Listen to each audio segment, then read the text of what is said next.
That's when I realized, okay, every decision like I'm making from now on, it's going to determine whether I get to stay in the country. Something that I think most Americans don't realize or aren't aware of is the fact that it's possible for an immigrant child to be brought to the United States, to be raised and educated here, and still not have a clear path to stay. Since you mentioned the green card, right, Deep, I want to ask a rather controversial question, right? There's a discussion that improve the dream instead of focusing on just aging out, their priorities should be focused on eliminating country gaps.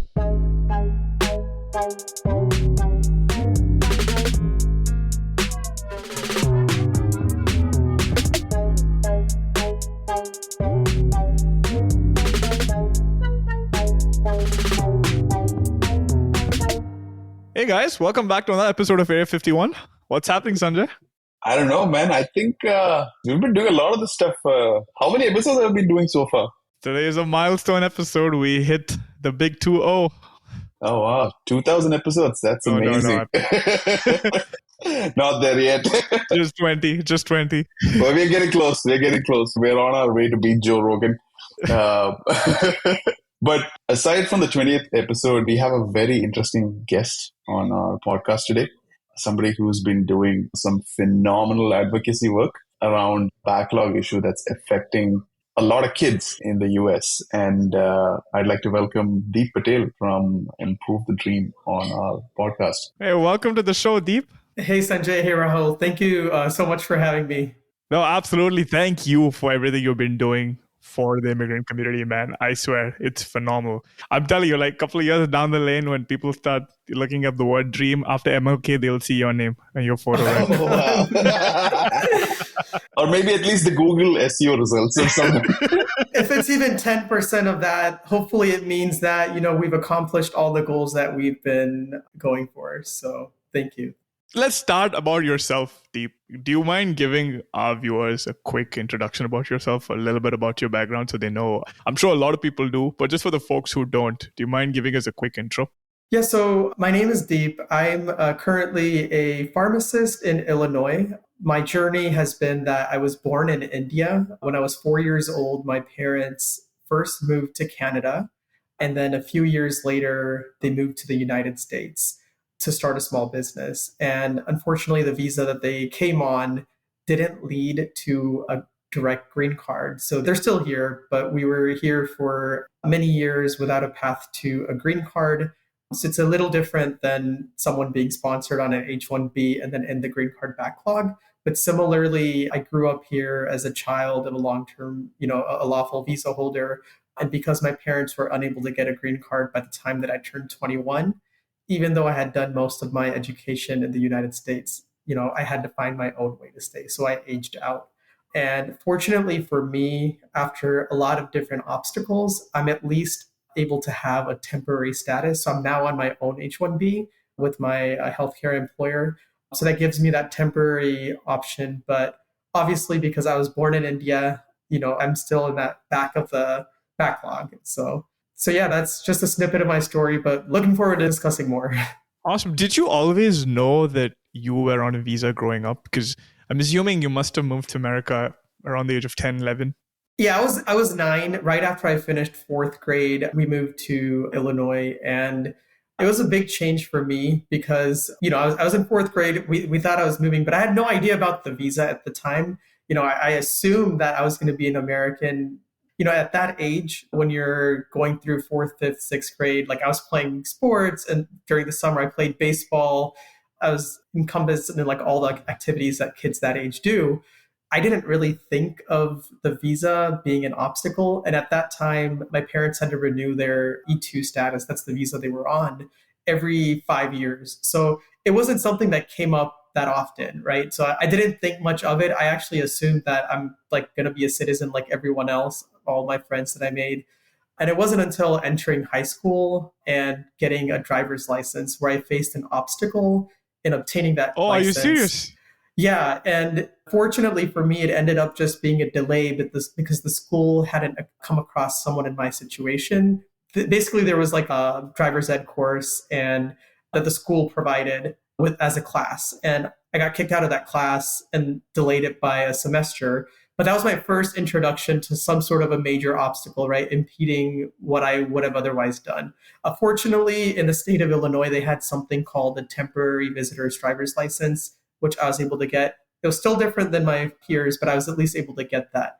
I know of many, like some other states, where students actually aren't able to get that, right? Like people who grow up here lawfully. So I was fortunate in that, but that was like my first introduction and realizing like, hey, things aren't going to be straightforward. Something's not right. Yeah. And it was one thing after another. Like after that point, I was a sophomore in high school then, but then getting ready to like go to college and stuff like that. That's when I realized, okay, every decision like I'm making from now on, it's going to determine whether I get to stay in the country. And that's a lot of pressure, right, Sanjay, on just... Yeah, exactly, right? Like you're in your first year of high school. I'm assuming you're more like looking forward to prom or whatever. That's what regular kids do, or I don't know, freewheeling on the freeway with your new driver's license. But yeah, this is crazy. Like, and we'll definitely get to the point with how many folks are actually affected by this later on. But it's definitely not something a kid at that age should be worrying about. And the fact that Deep just said, right, like every move that he's had to take since that point is a calculated move leading him to, hey, a point where he can have that stability. And man, it's supposed to be a carefree time, right? It's not supposed to be so burdened by like, oh my God, it's like the Squid Game bridge. You take one wrong bridge and you like collapse and like fall down. And at the time, like I thought I was one of the few having to go through that, but now I know there's obviously so many others, right? There's thousands others. And that's a key point, that like the more people I'm meeting that are in this situation, everyone thinks when they were younger, like they were one of the few or they were alone. But now, obviously, as you learn that we have this movement, you connect with others in that situation. So like, I would think like, when you're filling out your college applications and stuff, are you eligible for FAFSA or any scholarships, or you might be treated like an international student? No, you would be treated just like an international student. And to take that point further, not only because FAFSA, you have to be, U.S. citizen. To take it further, children of visa holders in many states don't even qualify for in-state tuition.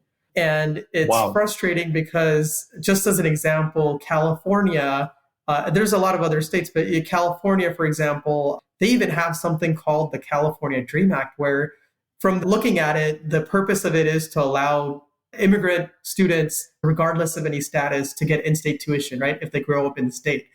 Unfortunately, the law is such that it requires them to be undocumented. So if you're a child of a legal visa holder, you don't get in-state tuition. But if you lose your status, you do get it. So it's remarkable. It gets so weird in California. Like they have a specific kind of driver's license for undocumented folks called the AB60. But I don't think that's the case with a lot of visa holders. It's a lot more restricted. And the fact that like if you're a dependent on a visa holder and if you reside in California for a year, the dependent can claim in-state tuition, but a child of the dependent cannot. It's like they've not even thought of these scenarios. Just for the folks tuning in, do you mind explaining what's a documented dreamer and what's an undocumented dreamer? I'm sure we're going to use these terms quite a lot. In general, the term dreamer, historically, right, last 20, 25 years, it's been associated with a child that has been brought here and doesn't have a status, and they've grown up in the United States. So typically people associate it with someone who is undocumented, right? Their parents either came undocumented or they came here somehow, but the child lost status. That's how they've typically been known. And while growing up, I first learned of dreamers through a bill called the Dream Act, which I think a lot of people are probably familiar with. It's a bill. The Dream Act is a bill that allows dreamers, so children of undocumented immigrants, to have a path to citizenship. When I first learned about the Dream Act, so I was in high school. I think someone had flagged for me like, hey, this looks like something that can help you. And I looked into it. I was like, yeah, it looks like I should be helped by this because, hey, I meet all of these requirements. So back in 2010, there was a big push for the Dream Act. It actually almost passed. It fell a few votes short. And I was really sad back then when I learned it failed. But later I would learn that I didn't actually even benefit from it because I wasn't undocumented. So that was my first introduction to the fact that we weren't considered dreamers. And it took that frustration and a couple more frustrations that would come, for example, with President Obama's DACA program in 2012, which again was for dreamers. but it only helped if one was undocumented. So that's when, those frustrations eventually led to me starting to advocate, and, the term documented dreamer was coined. But a documented dreamer essentially is someone who also grew up in this country, but they had some sort of a documented status. So a child of a long-term visa holder, whether it's a child of an H-1B visa holder, or an E-2 visa holder, or really any visa holder who's been here for an extended period of time. So a child growing up here. And one more point I would just add is, the term documented dreamer, like we're not trying to say like, oh, documented dreamers were better than undocumented or anything like that. The point really is to make it clear that it's even possible for someone to be documented but still be in that situation, right? So there's a lot of confusion, like whether to even use that term or not. I try my best to just use children of long-term visa holders now, but it is something that's kind of been coined, and like that's what everyone, including members of Congress, refer to this population now. Do you think there's more sympathy for undocumented dreamers as opposed to documented dreamers? Not necessarily. I think historically, there's obviously been more awareness for undocumented dreamers. And the other thing is, like, a lot of people, try to say like this is for equality, or I do see, like, obviously we want to get the same protections that are offered to any child, right? Like regardless of whether they were documented or not. It's more of an equity thing. Like obviously our life experiences have been different than undocumented dreamers. So it is possible there's going to be more sympathy for some individuals than not. But really that varies. And I think the important thing is just to push for the change that we're striving to do. So gotcha. Documented dreamers. Like there's like close to what, 200,000 kids who... Over 200,000, yeah. Over 200,000 kids. Yeah. Who've been forgotten by Congress when they wrote their laws. What percentage of these would be from H-1B holders? Do we have any metrics or any data on that? Yeah, there's a few different estimates. So there's some estimates that say there's between 100 to 200,000 children of H-1B holders currently in the United States that haven't aged out yet. So under the age of 21, right? Then when you expand it to people who may have aged out in the last 5-10 years, that's maybe another 50,000 plus. And then when you kind of expand it to just a broader population, like how many maybe children of visa holders that aren't H-1B, but others were here for maybe 5-10 plus years. And that would probably be another 50 to 100,000. So I think in total, the broad population that we're talking about, there's definitely over a quarter, like 250,000. So it's a significant population. And of those, it's estimated that about 10,000 are facing having to leave every year. So that could be whether they're aging out, turning 21, or they had a temporary extension through like a student visa, and then now they're facing having to leave again because they're done with their studies. Yeah, so I thought like it would be nice if you could explain what aging out means for a kid here, because, at least for our listeners who don't know what that is, because we understand that there's a green card backlog for folks from certain countries like India and China. But what does an age out mean?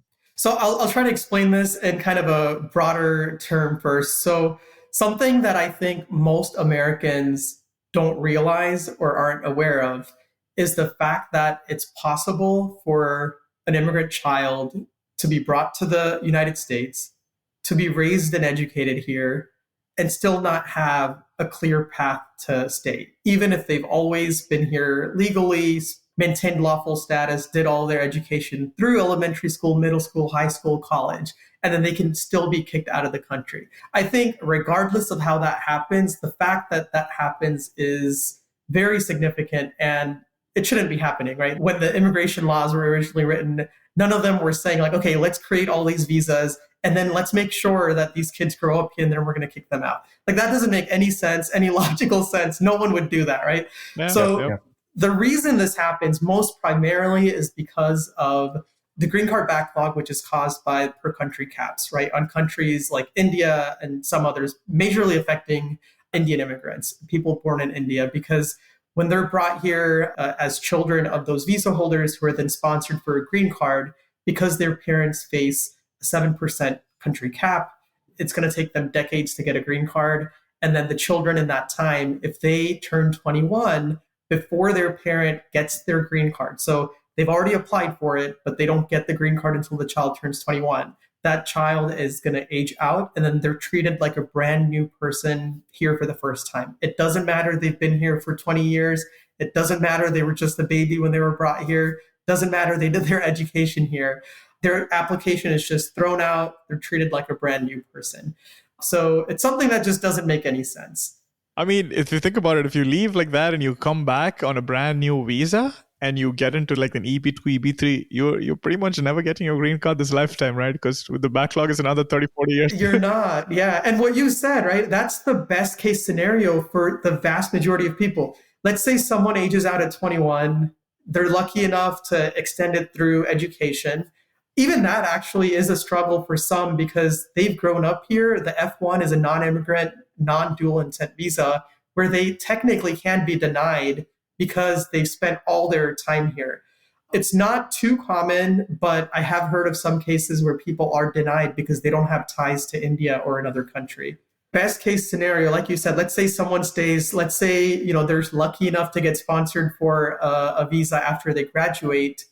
Best case scenario, they're at the back of that backlog, which will never end. And this was a conversation I was having with someone, right? They're like, why is it a problem? Because they can get into an F1 and go. And I'm like, you're assuming that that person is able to get into a college. That person decides not to take like a break to follow something else that doesn't give him an F1. Or what if there's a special needs kid, who's unable to apply for this, who's a dependent on an H-1B visa. In such scenarios, the child has no option but to self-deport, right? It's not like, hey, it's so easy to get into an American university, right? There are challenges associated with that too, which no one like really takes into account. And really, like further clarify that it's not necessarily that when someone turns 21, some people will have to self-deport in those instances that you mentioned, right? There's no other option. In the vast majority of cases, people are in school at the time. From our surveys, over 99% of children of long-term visa holders pursue higher education, and most of them graduate school, right? So they're going to find a temporary way. But the time where most people face the most difficulty is once they finish their education, they're going to lose out of the H-1B lottery, and then they're going to have to leave the country, right? So that's usually the time where that ends up happening for those people. So at what point in your journey did you say, I've had enough, I'm going to start an organization and start advocating for change? So first, I never actually sought out thinking like, hey, let me start an organization. That was never a thought, right? Like I just started advocating, but even that, there was some smaller forms of advocacy at the time when I was in high school. I had done like making some calls, like maybe emails, things like that. Oh, you started in high school, huh? Well, just as like when I was following like the DREAM Act and that sort of a thing. I wasn't doing anything uniquely at the time, but I did start following immigration news literally when I learned about my situation, right? When I had that driver's license issue, when I was preparing for college, because I was trying to see like, okay, if this bill can pass, like, will I get a green card and will I not have to worry about international student tuition and all the other like career making decisions, right? So I started following it then. It was around the time I was following very closely in 2013 when the comprehensive immigration reform was happening. And then it was in 2017 when after President Trump was elected and there was talk about him ending the DACA program. And in response to that, there was going to be efforts to get something passed for Dreamers. And obviously, based on my experience, I knew that was going to focus only on people who were undocumented, not on children who had grown up here with lawful status. So at that time, I started trying to reach out to as many members of Congress as possible. My own representative where I was attending school. I went to events to try to talk to him. The representatives where my parents lived, tried to connect with as many people as possible. And that's really where my advocacy journey had started. There wasn't really a thinking at the time where, hey, let's create this organization and try to find people. But in doing what I had started, I started connecting with a couple people. I created like a Facebook group for just children in the situation. And at the time where I started doing that, I actually personally wasn't too familiar with the per country caps and children of H-1B visa holders because I had been a child of an E-2 visa holder. So at the time, I had started connecting with people who were on E-2 visas who had children that were impacted. And many of them are actually not just Indian, they're more from European countries, South American countries, South Korea, really all over the world. And it wasn't until I started advocating there and connected with more people which led to Improve the Dream, where I connected with people who were advocating for the per country caps and the H4 age out issue. And that's where really, I guess I would say, the people who were impacted under various different visas were able to connect with each other. So I want to ask one question. And of course, this is like for informational purposes. And it's probably on a lot of folks' mind.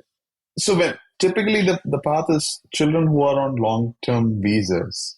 Just to clarify, because I'm sure some people watching are going to say there's no such thing as a long-term visa. But when we say that term, it's more so to illustrate, and this works really well, right? Like I started saying that and people really understand it, like whether it's legislative staffers in Congress and whatnot. There's no such thing as a long-term visa. But what's happened is there's visas that can be renewed that have become long-term visas because of issues in our system, right? So whether it's the H-1B visa, which can indefinitely be renewed, that's become a long-term visa, which it really shouldn't be, but it has, right? Because of the problem. So yeah, I think maybe we should change it from long-term to indefinite visas.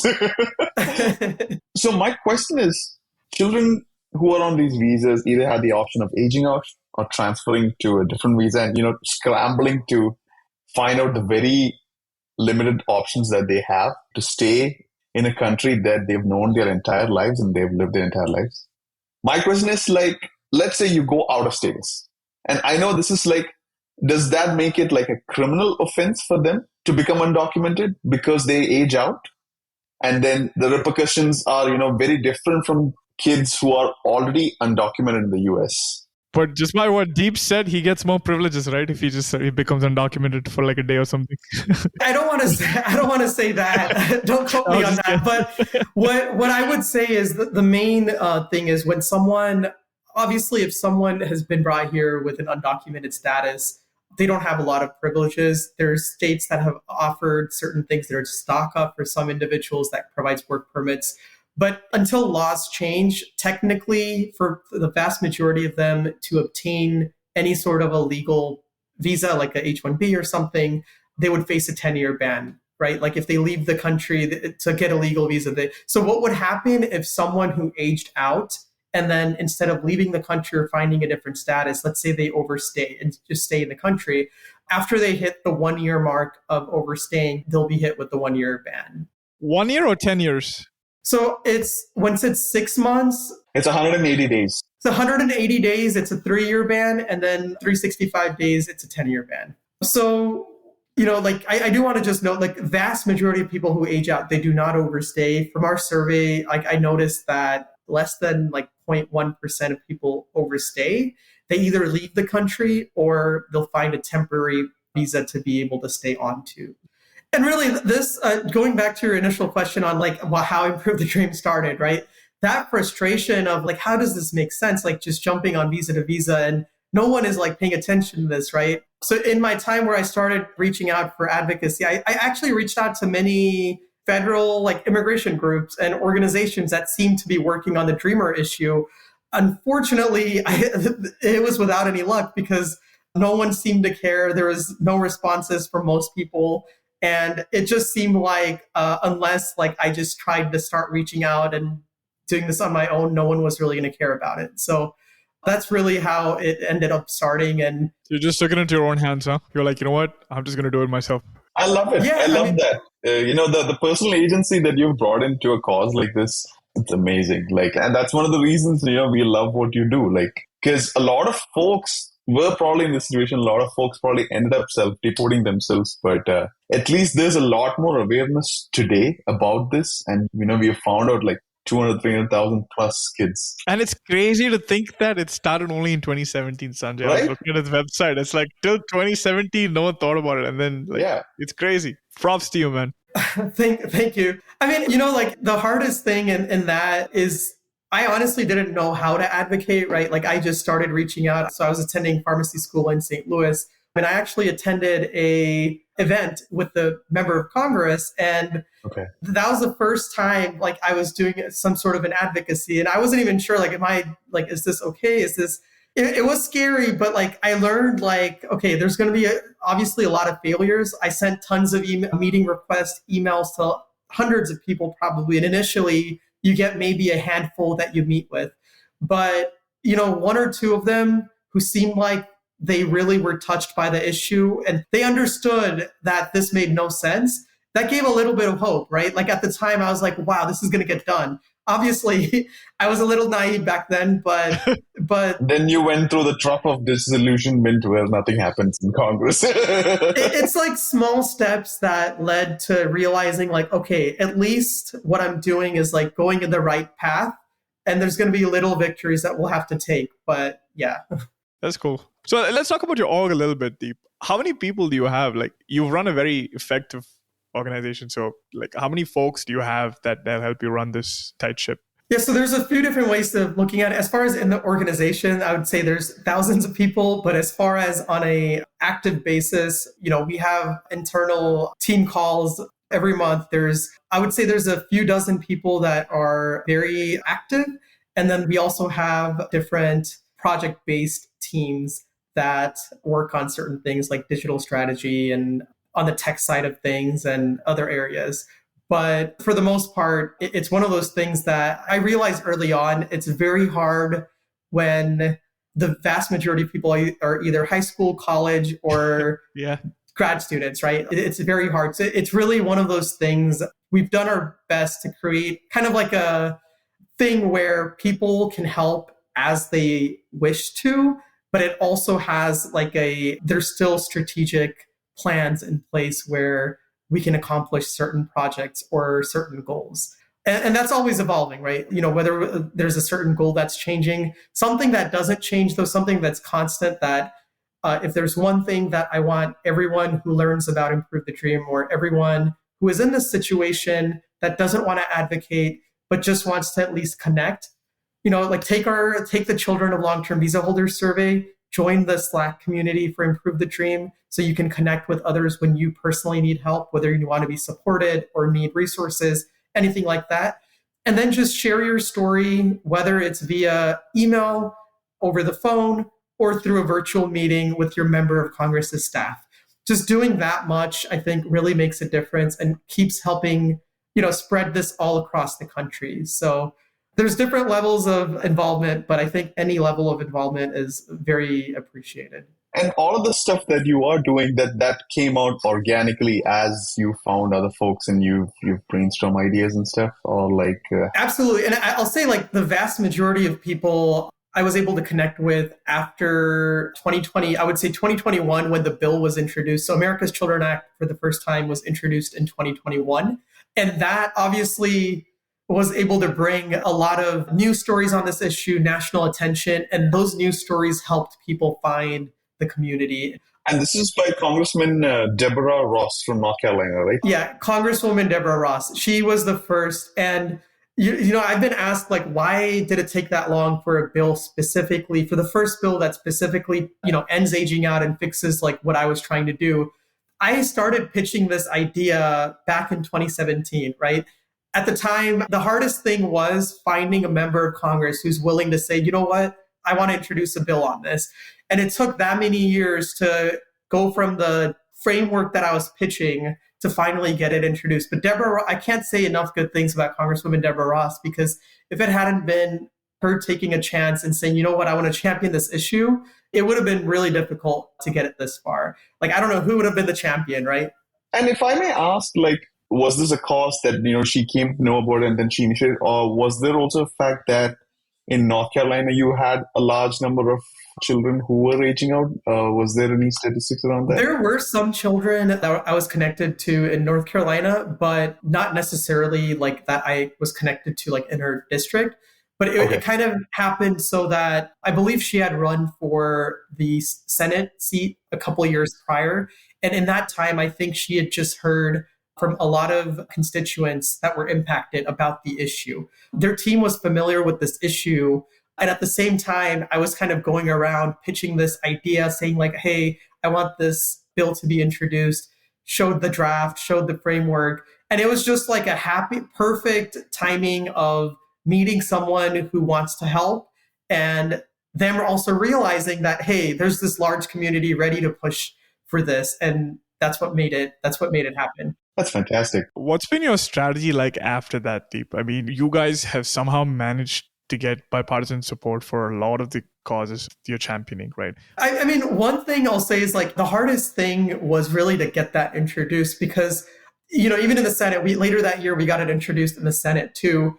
But a lot of the offices, I mean, I had been in contact for many years, and some of the staffers I had, so legislative assistants, I had built a relationship on this issue with over multiple years as well. So once this was introduced, it was much easier to say, like, hey, this issue that we've been talking about and the stories from the district that we've been sharing, we finally have a bill, we have bipartisan support, and that builds more bipartisan support. So that made it much easier to kind of spread this issue throughout Congress and get more support.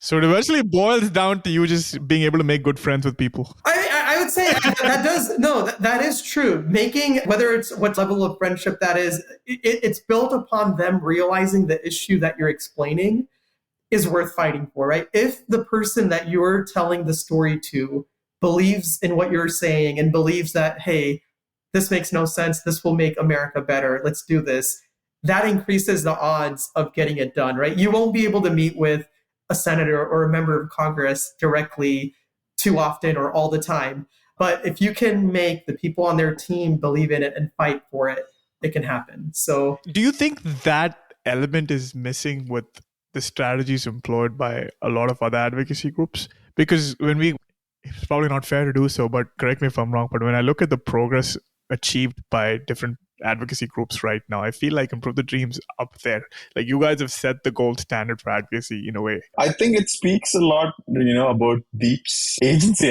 and his ability to, walk through different barriers. And I guess, so I've thought a lot about this. And one thing I've found, maybe, and Deep, you can correct me if I'm wrong, and this is not a diss on other advocacy groups or anything of the sort, is that you can call it an inherent advantage that you understand American society much more better because you yourself were raised here.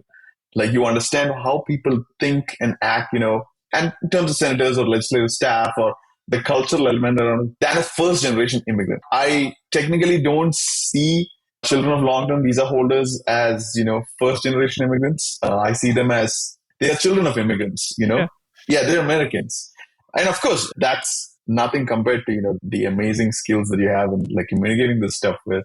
That's taken it all the way here in such short amount of time, which is great. So I don't know about that. I wouldn't want to compare with other groups because I know like a lot of other groups that are. You're right, and I apologize if I offended anyone. It was just a question because I see you guys being able to do a lot, and you've got that bipartisan support, right? There's a lot of different methods of advocacy, and I know that there's a lot of groups that have done a great job on raising awareness for the green card backlog, the country caps as well. And Sanjay, to your point, I will say there was trial and error, right? Like, it wasn't like just because I grew up as an American, I knew exactly like how people think. Yeah. Of course. I've made mistakes and like said, just as an example, when I first started advocating, I used the term legal dreamers, right? I mean, I don't think, and it wasn't meant to be hurtful or anything like that, but what I realized was there are offices and there were people who thought that I was trying to say like legal is better than undocumented. So like that, then I stopped using the term legal and just said documented. And, even though for me and myself, like I don't see too much of a difference, like it wasn't meant to be hurtful. It wasn't meant to, but I recognize like, this small change, if it makes a difference in how people are receiving this issue, let's make that change. It's all about how people are willing to understand the issue, right? So whether it's the way you explain it, whether it's the storytelling, oftentimes when, when this bill was first introduced, America's Children Act, I was sending hundreds of emails to local, regional, national media outlets across a few months. And when we get success in getting things placed, people would always say, like, talk more about this, talk more about this. But what people don't realize is when a random American citizen is reading it, they don't know the nuances of immigration like we do. They're not going to be like, oh, 7% per country cap, bad, we need this. They're not going to really care about those nuances, right? Exactly. To them, the basics of understanding, hey, how does it make sense that a child grew up here legally and is being having to leave? That's all they care about, right? That Yeah. little, and the policy gets taken care of on the back end. But the news story, I think that's like through a little bit of trial and error, I learned how I guess it's most effective. And that also helps like when storytelling to members. Yeah. The PR and the branding, it goes a long way in actually getting the message out. I mean, it almost sounds like politics, I think the most powerful thing is storytelling with a positive attitude and doing it to as many people as possible, right? And there's times where it's really frustrating because it seems like change should happen. But I think the biggest thing is just to stick with it because the alternative is to not stick with it, then nothing's going to happen. And then if you going rogue and like just dismantling the effort is going to hurt it even more because then people who potentially want to help will not be willing to help too. So exactly. And Improve the Dream has been fantastic, especially recently with some of the new policy changes that has come out, or rather the State Department is holding back on specifically that can help a lot of children on long-term visas. Deep, I want to say, like, I don't know who runs your social media account, but they do a fabulous job of it. Like, very nice. Because, and I hate to do this comparison, but the fact is, like, the country gap issues. There's been a lot of bills over the years in Congress, but every time it doesn't pass, we've got a Twitter mob attacking politicians left and right, which doesn't do anything. I understand the pain, but yeah, we don't have the finesse that you guys have. And it doesn't help that you're venting out these things and randomly attacking people. Like, end of the day, these are people. They're putting a good faith effort into trying to do something. Remember, like, when folks, these people who bring these bills, introduce them, vote on it, they're actually doing it for people who are technically not citizens. Who can't even vote. Yeah, who can't even vote. And so it's a great deal like that they're doing. I always think that it's very important that you give them that respect and treat them nicely and don't go, hellfire on that stuff. So, yeah. The rule of thumb is, and I've seen this help me many times, right? If you are liked, it's easier to get things done any day. And I think that's something we always need to keep in mind when we go ahead in advocacy. I think it's definitely okay to express frustration, but it has to be done in a positive way, right? To move it in the right direction. Otherwise, if people don't like you, they're not going to work with you, right? So, yeah, exactly. And the key thing is just to kind of instill that in people who are helping to storytell, right? Like my goal is to get every single person who's affected by this, if they wish to do so, to get them to tell their story to their representative and senators teams, right? Each unique story matters. And to do that in a positive way can make a big difference. And if the change doesn't happen today, tomorrow, when it does happen, these are the reasons why it will happen. So Yep, exactly. That's a great way to look at it. Yeah, that's a great point. We got to use it for our socials. That's like the highlight clip. I'm going to add a smiley after every tweet. But Sanjay, since you mentioned the green card, right? Deep, I want to ask a rather controversial question, right? There's a discussion that Improve the Dream, instead of focusing on just aging out, their priorities should be focused on eliminating country caps.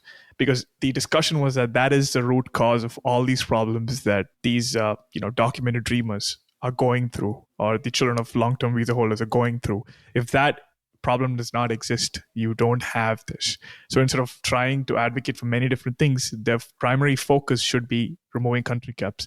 What are your thoughts on that, Deep? Is that a path you considered before?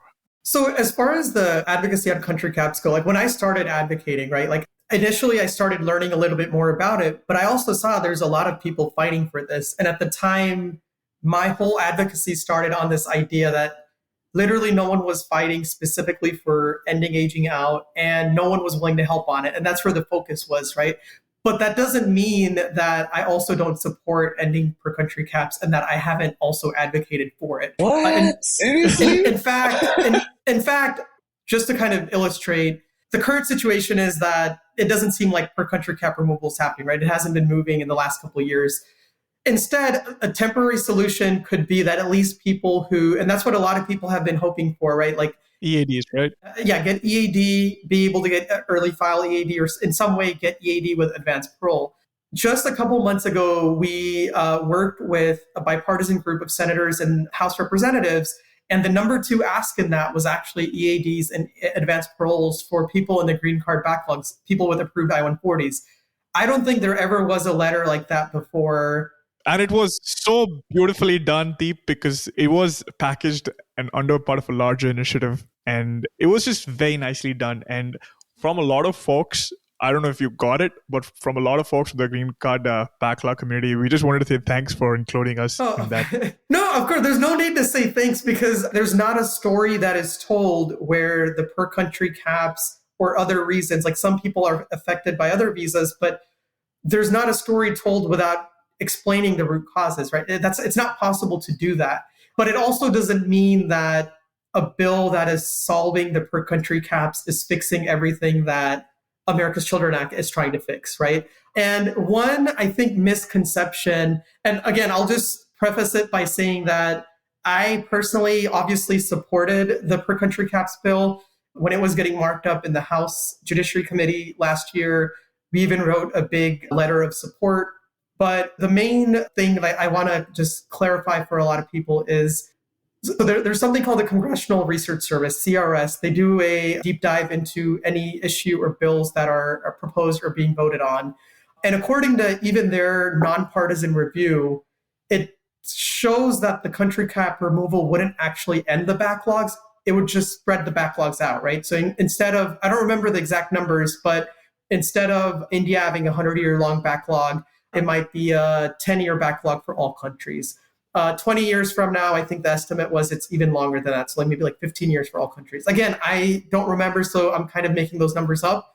But the point being, people are still going to age out. There's still going to have to be protections built in, right?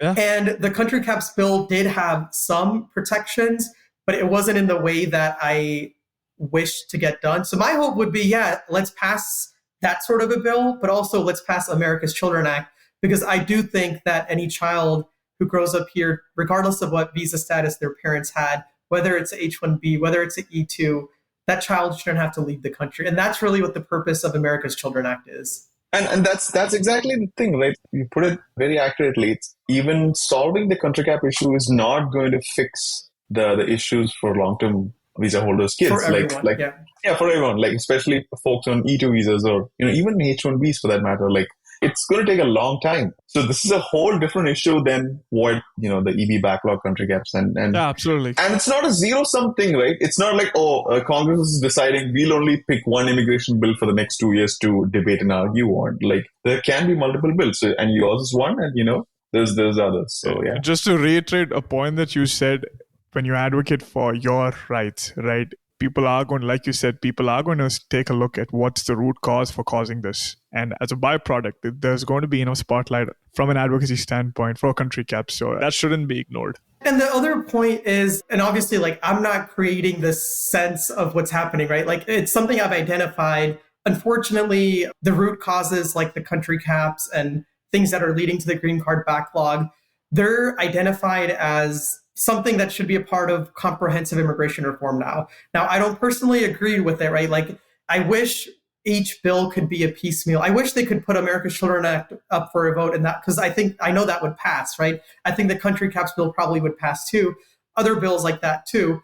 But unfortunately, like, I think like what my personal focus would improve the dream's main focus is first to resolve the issue for people that are immediately at risk, right? And those are children that are either having to self-deport. I personally know dozens who have had to leave in the last couple of years. People that I connected to, people that joined the community. And it's really heartbreaking that we need to first fix that issue where people don't have to leave. If we can get the other things done as well, that would be great. But personally, that's where my primary focus will be. But again, that doesn't mean that other issues are not brought up to be fixed. If you don't mind me asking, like, so you mentioned that the whole idea for anything immigration is only considered if it's from a comprehensive immigration reform perspective. You mean that sentiment is what's prevailing in Congress right now? Or like legislative staff, or like just generally? Not just right now, it's more generally. So the climate of immigration reform over the last several years has changed a lot. And I'll use the country caps bill as an example, because a few years back, I think it was a Democrat controlled House. They passed the bill on the floor. And then through unanimous consent, it passed the Senate, right?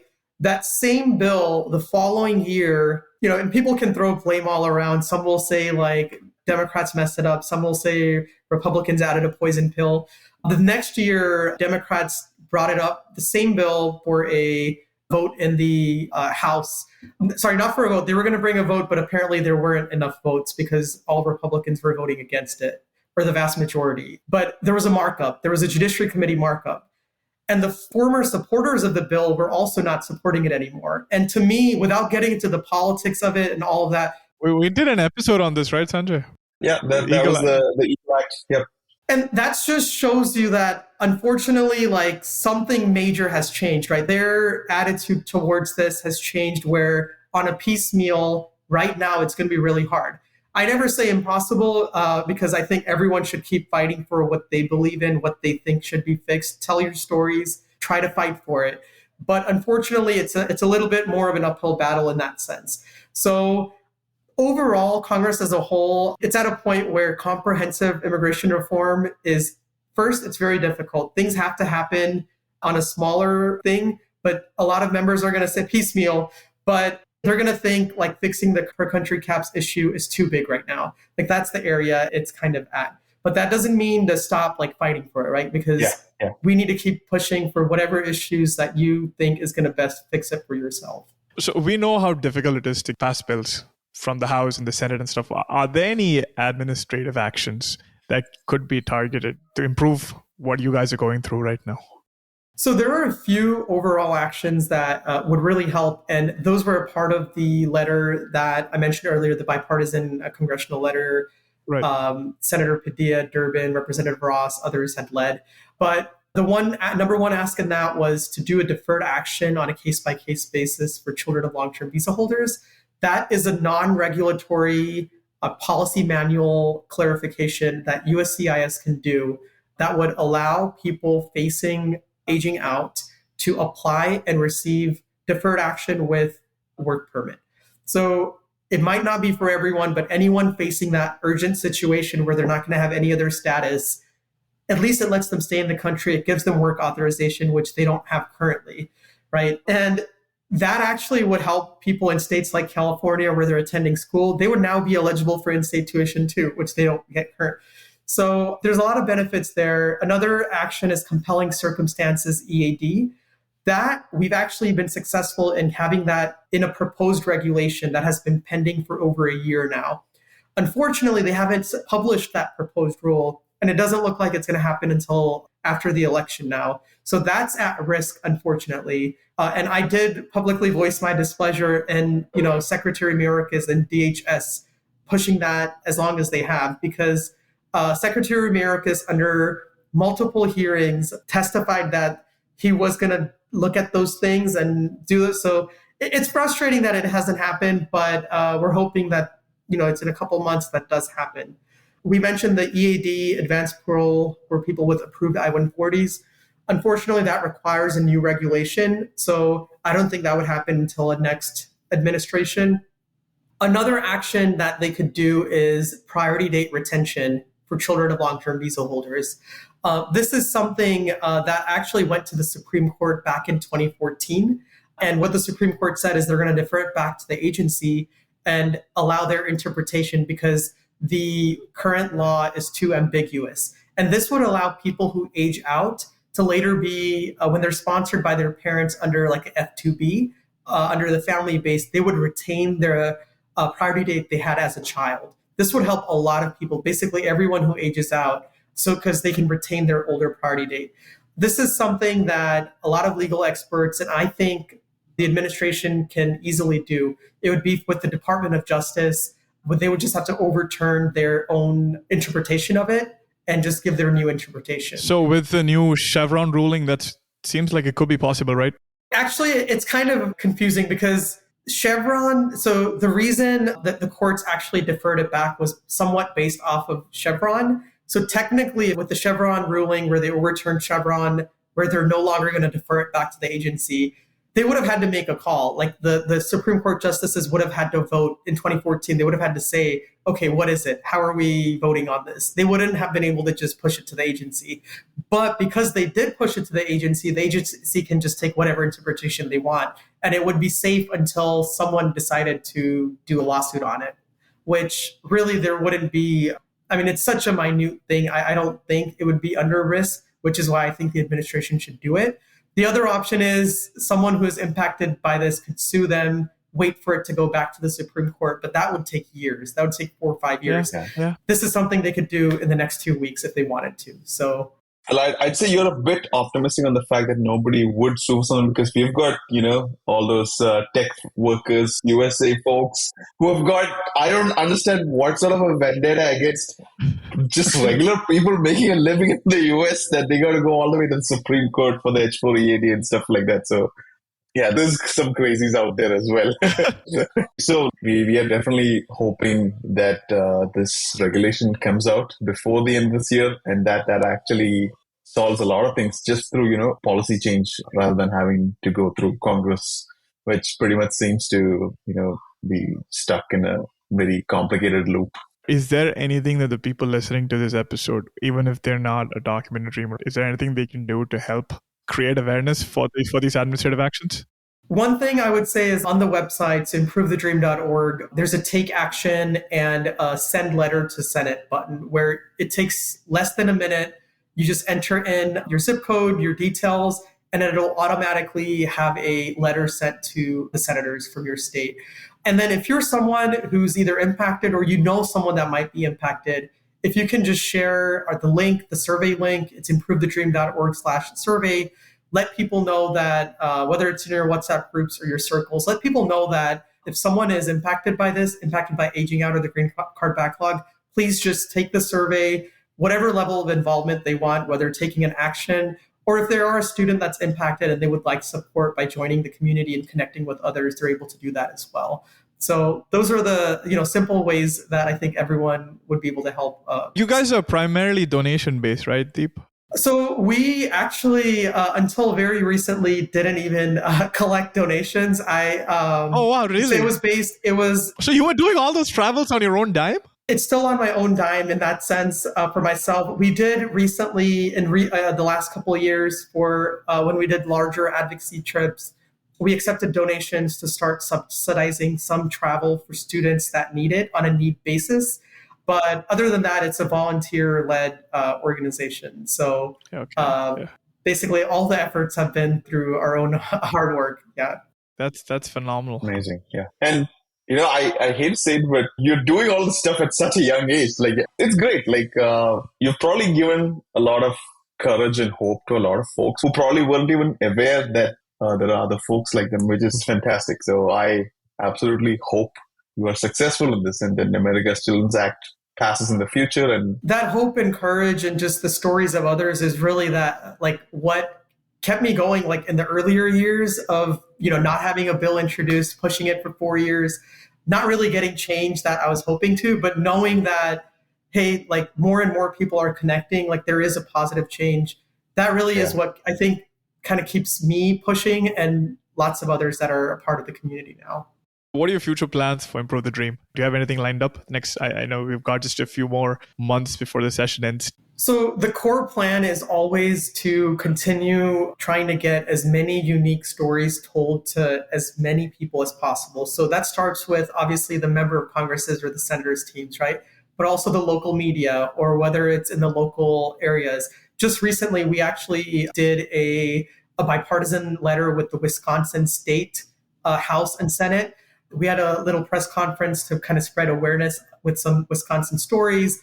And the state lawmakers, so not the federal ones, but the state ones, led a letter to the federal delegation just to show that there's a lot of local support for this. So those are just like some of the initiatives we're doing in many different states and just trying to spread as much, not just federal awareness, but also local and state level awareness that can hopefully not just connect more people to the community, but also get more stories told across the states. Yep. feel free to share this podcast with as many people as you want, Deep. We don't mind. Absolutely, I'm just kidding. absolutely. I'm just kidding. Do you have a lot of these folks on your speed dial or something like that? Because No, no. So I'll tell you, like, that's usually not, most of the communication happens through the teams, right? Like the members' teams. I do also meet with, obviously, the members, senators, whether Senator Padilla, Durbin, them as well. Right. But, the great thing about advocacy is once the senator has been convinced, whether it's through the staff or not, you working with the team, working with their councils is what can help drive it, right? They're your best advocates internally to get it done. So Deep, tomorrow, you're on H1B now, right? Tomorrow you get an approved I-140 for like EB1 or EB2. You're like, all right, that's it, guys. I'm done. Not at all. Not at all. I actually, just a few months ago, I was fortunate enough to get EB2 through the national interest waiver. Oh, great. Congratulations. Thank you. Thanks. As an Indian-born person, I'm now just, at the back of the backlog. Fortunately, I won't have to worry about my own H1B. I'll be able to keep renewing that H1B. Yep. But there's still problems, right? It's tied to the employer. There's still no EAD. So trust me, regardless of what happens, I was just messing around, Deep. I was just messing around. I know, but I do, like, it's not something that I would stop fighting for until we get the change we need. So thank you. Thanks on behalf of everyone else for the second time again. Thanks for everything you do. It's honestly very inspiring to see everything you've accomplished and everything you've set out to do. And I hope many more people get inspired by your work. We're definitely adding the Dreams website, and the survey links to our show notes, that's for sure. Yep. So if you want to find out any more details about this organization, send out letters, probably donate, whatever it may be, or just spread the word. Like, that's all. Just forward the website details and talk to your friends about this. That itself goes a long way. Great. I think that's everything we've had to talk about, Sanjay. It's a little over an hour. Wow. Yeah. It's been a long episode. So time flies by. Not as fast though in Congress, but still, yeah. Well, thanks for calling it, Deep. And yes. We hope you had a good time recording the episode with us. And we hope to see you back on the podcast very, very soon. Absolutely. Thank you. That was a long and interesting conversation. Yeah, dude. I had a great time. I found it very inspiring. He's probably one of those people, like, the definition of having agency in life. And he's not forgotten that the social component of this whole aspect is just as important as getting the message across. And I feel like that is spot on. I don't know. Maybe I see this person entering politics some point in time in their life. Like, they're really good for it. They're cut out for it. Like, that messaging and understanding. Yep. There's a science and skill to this stuff. And he's gotten a really good grasp of it. So, yep. Absolutely. And it was great. I hope our viewers or listeners got something out of this episode, understood what a lot of folks have heard these terms, documented, undocumented, DACA. Yeah. But I hope this episode gave them that clarity on what these terms are and how kids are aging out and how it actually impacts all of us. And some calls to actions were mentioned by Deep. Yeah. See if you can follow through on them or just help out. Spread the word, just share up, donate if you can, talk about their organization, spread the message. He's doing a tremendous amount.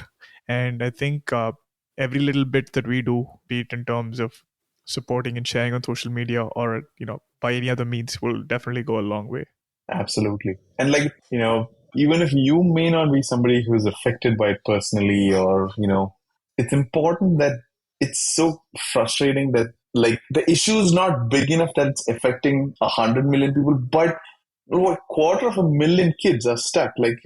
So that's a large number. Yeah, it's a large number. And it's not like you and I, we made the choice to move here on our own, at a point in time in our life where, okay, we can't say we didn't know the system then, but still we are old enough that we want a career or whatever and move here. But they were just brought here with their parents and they have to accept that. And so they shouldn't have to, go through the stuff. And that's a very valid point, Sanjay. That's why I asked him when he found out, right? It's like, you grow up, go to high school, live a normal life, think you're just one amongst everyone. And suddenly when you're trying to take driver's ed class, you're like, oh shit, I'm different. Yeah. Just think about that age when he's in the 9th or 10th grade. Imagining this, you've got this such a heavy thing over your head. Anything, college essay, visa. Or driver's ed, visa. Or flying out of the country, or visa. Trips, whatever. man, I cannot imagine. Like that's hard. You shouldn't have to go through that at such a young age. Absolutely. And I hope they're able to get everything that they're advocating for passed. Good luck to Deep and Improve the Dream. Thanks Yep. for joining us on this episode, and hopefully we'll see Deep back very soon. But in the meantime, it's 20 episodes, guys. It's when Sanjay and I started, we never thought we'd make it this far. But to everyone who's supported us along the way, thank you. Keep sending us your messages and your love. Yes. And if your feedback, if there's anything that you don't like, we definitely do our best to work on those. And send us your stories. If you want to tell your story, we'd love to hear about it, because that's what makes us. Like, we love listening and spreading immigrant stories. It's folks like you, our listeners, who help us understand how we can make this better. So, like Rahul said, any feedback that you have, please do let us know. You can email us, send us a message on our socials, whatever way you want. Yep. Until then, see you in the next episode, guys. Thanks for tuning in. See you, folks.